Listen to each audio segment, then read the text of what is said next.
David Hebert is an economist with the American Institute for Economic Research and joins us now live.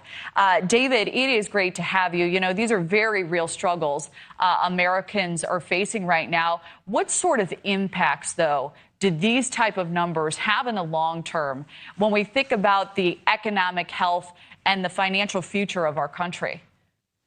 So thanks so much for having me on tonight. And this is such a great topic and an important topic to really talk about. I really think, though, that this isn't something that's going to have effects on the economy. I think this is something that is the result of what's going on in the economy right now.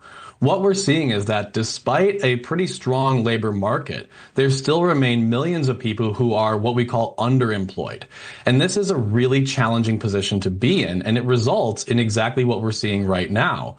People using loans and buy now, pay later programs to finance small purchases, and then, unfortunately, failing to pay those loans back, even in the short run. What's stunning is, according to a new Harvard study, many Gen Zers are barely getting by, with more than 40% either living with limited financial security or struggling to make ends meet outright. The fact that so many young people are feeling this pinch right now, how do you believe that plays out as folks are looking for jobs? And obviously, these are the people who are future home buyers looking to get a head start and starting their lives. Yeah, so this is unfortunately the result of a failed educational policy over decades. Now, look, college is a wonderful place. I spent 10 years as a college professor. And so I have nothing but tremendous respect for our nation's educators. The unfortunate thing is that while it's very easy to take out a loan to go to college, it's becoming harder and harder for students to find jobs that pay enough for them to pay back those loans.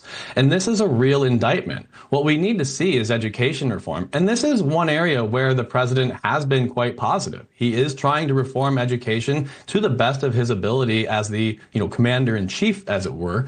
But it's going to take a lot more than just education reform. We're going to have to find ways to create new jobs. Unfortunately, the American economy is experiencing massive uncertainty in the form of tariff policy, which is driving jobs away from the United States, not toward it. Well, and to your point, consumer confidence is so important in all of this because companies, especially small businesses, are nervous about hiring. If these trade deals are made and announced, and they may already be made, namely with China, how do you see that changing the overall economic picture? And also, what would a realistic timeline be from those trade deals being announced to some changes that we're seeing in everyday lives of Americans, jobs, etc.? Yeah, predictions are really hard, especially when they're about the future. What I can say, though, is that what we're seeing as a result of these tariff policies, and keep in mind just the tremendous amount of uncertainty that's gone into this, not just about the rates or the pauses or what countries are affected, but about what we're trying to even accomplish. And Scott Bessent recently coming out saying that the administration is attempting to create strategic uncertainty only adds to the uncertainty that markets are experiencing. Now, look, world leaders around the world are finding trade deals with one another and excluding the United States. So we can have all the free trade deals in the world, and that'd be great. But if nobody wants to trade with you, it doesn't really matter. And that's my fear, is that these tariff policies are pushing countries away. Even if they do end up signing a free trade deal with us, the effect is going to be the same, that they're not going to be trading with the U.S. as much as we need them to. Yeah, and the argument coming from the administration we've heard is that, so many countries, we're the top dog and so many people will pay to play with us. We'll see.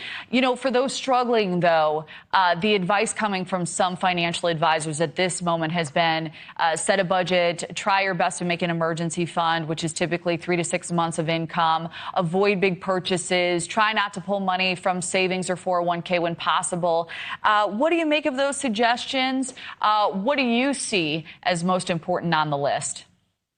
Yeah, I mean, this is the real issue, right? When you have very little money to begin with, it becomes increasingly difficult to save money, right? And so this is a real challenge, especially for low-income people who are, unfortunately, the major sufferers of tariff policy.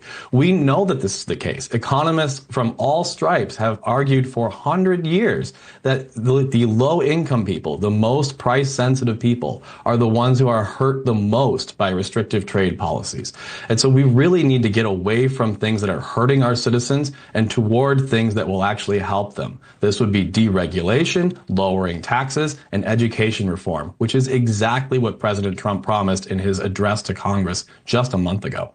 All right, David, always a pleasure to have you. Thank you so much for weighing in.